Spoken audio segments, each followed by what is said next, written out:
Meditação diária, 1º de dezembro. Recompensas da vida. Começamos a rogar apenas a vontade de Deus em relação a nós. Desta maneira, alcançamos apenas aquilo com que somos capazes de lidar. Texto básico, página 55. Imaginem o que aconteceria se Deus nos desse tudo o que desejássemos. Um carro novo fabuloso, notas 10, um triplo aumento de salário, tudo ganho sem esforço, só por termos pedido. Agora imaginem os problemas que vêm junto com as fortunas não conquistadas, carros novos, luxuosos e notas escolares não merecidas. O que faríamos com o enorme aumento de salário dado sem nenhuma razão? Como iríamos lidar com nossas novas responsabilidades financeiras? Como iríamos viver de acordo com essa mudança? Poderíamos aparentar que merecemos tal pagamento quando sabemos que não? E sobre aquele carro fantástico? A maioria vem com apólices de seguros custosos e pesados custos de manutenção. Estamos preparados para cuidar daquilo que pedimos? Honras acadêmicas, poderíamos nos apresentar como alunos do mais alto nível depois de nos terem dado altas notas que não merecemos. O que faríamos se fôssemos expostos como fraudes? Quando falamos com o Deus, precisamos nos lembrar de que vivemos no mundo real. Ganhamos recompensas e vamos aprendendo a lidar com elas à medida que as vivenciamos. Limitando nossas orações a pedir o conhecimento da vontade de Deus, o poder de realizá-la e a habilidade de vivermos com as consequências, estaremos seguros de que não obteremos mais do que podemos dar conta. Só por hoje.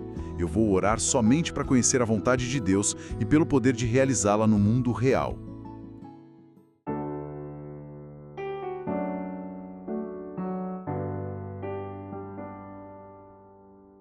Uau! Essa meditação vai direto ao ponto, né?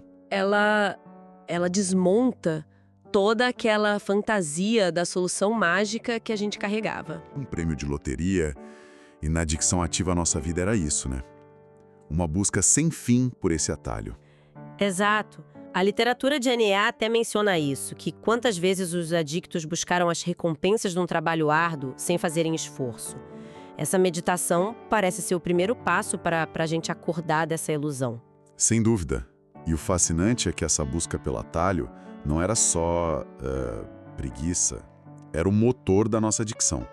A gente queria controlar os resultados para poder controlar como a gente se sentia. Sim, e a meditação conecta isso com a essência do primeiro passo, né? Admitimos que éramos impotentes perante a nossa adicção.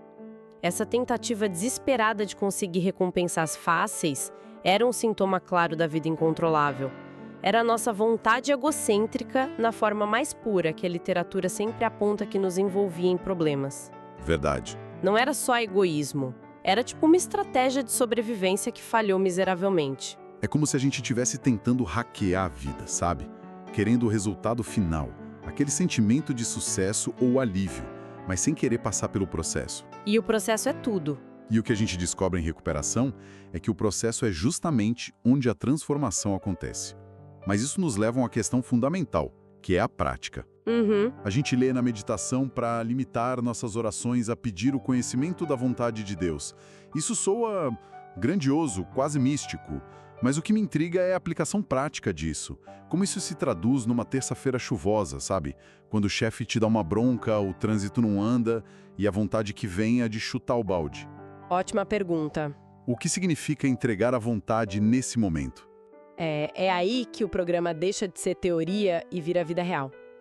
Entregar não é ser passivo, não é desistir. É uma ação. Uma ação consciente de trocar de ferramentas. Trocar de ferramentas, gostei disso. Sim. A ferramenta da adição era o impulso, a reação, a tentativa de forçar um resultado. A ferramenta da recuperação é a pausa. O terceiro passo, quando diz decidimos entregar nossa vontade, não é uma decisão que se toma uma vez e pronto. É uma decisão que a gente renova a cada desafio. Todo dia. Exato. Naquele momento de estresse que você descreveu, entregar pode ser, sei lá, parar por 30 segundos antes de responder para o chefe. Pode ser ligar para o padrinho ou para a madrinha antes de tomar uma decisão drástica. Então é uma interrupção do padrão. É exatamente isso, é criar um espaço entre o estímulo e a resposta. Tem uma parte na literatura Isto Resulta que descreve a entrega de um jeito muito claro. Diz que é largarmos as nossas reservas em relação à recuperação e dispormos a tentar um novo modo de vida. E a nossa maior reserva é achar que a gente sabe o que é melhor, né? Sempre. A nossa maior reserva é a crença de que a nossa solução, a nossa raiva, o nosso controle é a melhor saída. Aí o 11º passo nos dá a ferramenta diária para isso. A gente procura, através da prece e da meditação, melhorar esse contato, rogando apenas pelo conhecimento da vontade dele e pela força para realizar. O como é parar de apresentar para Deus uma lista de exigências e começar a apresentar o problema, pedindo uma nova perspectiva. Concordo. Mas vamos combinar, essa rendição da vontade egocêntrica é uma briga diária. Muita gente sente que se não lutar pelo que quer, se não for assertivo e controlar a situação, vai ser passado para trás. Como o programa lida com esse medo de que entregar signifique se tornar um capacho? Essa é a grande confusão, né? Principalmente no início. A gente confunde entrega com derrota. Exato. Mas a literatura nos mostra que a entrega é, na verdade, o nosso primeiro ato de poder real. Poder sobre nós mesmos. A vontade de Deus, como o programa entende, não é nos transformar em pessoas passivas. Pelo contrário, muitas vezes a orientação que a gente recebe nessa pausa é para estabelecer um limite firme ou ter uma conversa difícil que a gente vinha evitando. Faz sentido. A diferença é a motivação. A ação deixa de ser movida pelo medo e pelo ego e passa a ser guiada por princípios. Honestidade, boa vontade. A força que a gente pede no 11º passo não é para aguentar o abuso, mas sim a força para fazer a coisa certa, mesmo que seja desconfortável. E quando a gente começa a praticar essa entrega, a pedir orientação em vez de resultado, a natureza das recompensas que a vida traz também muda, né? A meditação faz esse contraste claro entre o carro fabuloso e o que exatamente, quais são essas recompensas reais que a gente vê na literatura de NA? Exato. A moeda de troca do universo da recuperação é outra. As recompensas deixam de ser externas e materiais para serem internas, espirituais. As histórias pessoais que a gente lê nos livros são o maior testemunho disso. Verdade. Ninguém partilha sobre como o programa ajudou a ganhar na loteria. As pessoas partilham sobre ver os filhos crescerem com um pai ou mãe presente, sobre encontrar amigos de verdade, sobre recuperar a dignidade de poder olhar nos olhos de novo. Tem uma partilha que sempre me marcou, que dizia: aprendi a aceitar a vida como ela é, não como eu queria que ela fosse. Essa aceitação, por si só, nossa, é uma recompensa que dinheiro nenhum compra. É uma mudança de valores sísmica. Na adicção ativa, a gente sonhava com o status, o carro do ano, porque a gente achava que isso ia trazer paz.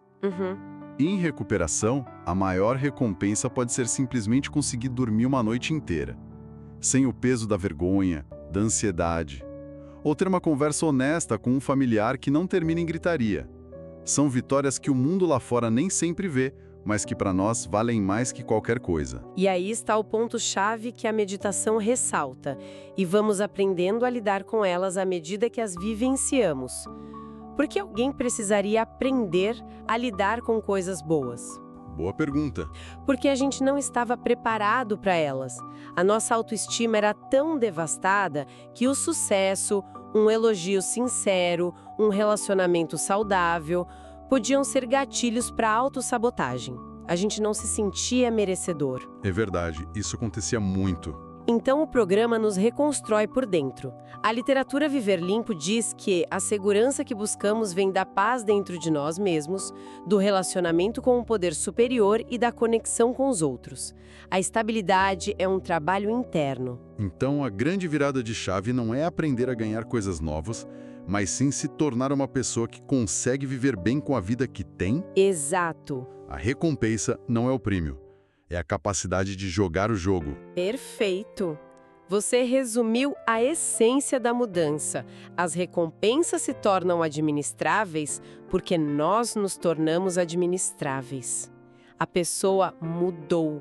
O programa, através dos 12 passos, não nos dá um manual para conseguir coisas, mas um processo para a gente se tornar capaz de ter e sustentar uma vida boa. Como o texto básico diz, encontramos uma nova maneira de viver, não uma nova maneira de obter. E essa nova maneira de viver nos leva direto para o final da meditação, que para mim é a parte mais poderosa.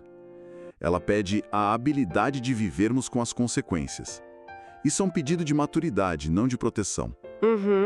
Implica que mesmo buscando a vontade de um poder superior, a vida vai continuar sendo a vida, com consequências, boas e ruins. A recuperação não é um passe livre para o mundo cor-de-rosa. De forma alguma. Na verdade, é o contrário. É um ingresso para o mundo real, como a própria meditação diz. Sim. A dicção os mantinha numa bolha de realidade, sabe? Um ciclo de usar para fugir das consequências, o que gerava mais consequências, das quais a gente precisava fugir usando mais. A recuperação quebra esse ciclo. A literatura descreve isso como ter uma janela limpa e clara através da qual enxergamos e apreciamos a realidade como ela é. E às vezes, essa realidade dói. Exato. Eu lembro de uma história no texto básico de um membro com muitos anos limpo. Ele teve que cuidar do marido com câncer terminal e, ao mesmo tempo, dos pais idosos e doentes. A recuperação não o isentou dessa dor imensa. Claro que não. Mas deu a ele as ferramentas para atravessar tudo aquilo sem precisar de uma droga. A oração dele provavelmente não era "Deus cure todo mundo", mas sim "Deus me dê forças para aguentar o dia de hoje". Exatamente. E a ferramenta prática para desenvolver essa força, essa habilidade de viver com as consequências, é o 10º passo. Fazer um inventário diário e, quando estivermos errados, admitir prontamente. Parece pequeno, mas é revolucionário. É. O 10º passo nos mantém com os pés no chão. No mundo real, ele nos treina a assumir responsabilidade imediata pelas nossas ações e seus resultados. Não tem mais como varrer para debaixo do tapete. E isso quebra o padrão mais profundo da adicção, que era o de fugir das consequências, né? Adiar, culpar os outros, mentir e, no final, usar uma droga para anestesiar o impacto dos nossos próprios atos. Exatamente. O 10º passo é o antídoto direto para isso. É a prática diária de encarar a vida de frente hoje. É o músculo da responsabilidade sendo exercitado todo dia. E ao fazer isso dia após dia, a gente descobre algo milagroso. A gente consegue lidar com as coisas.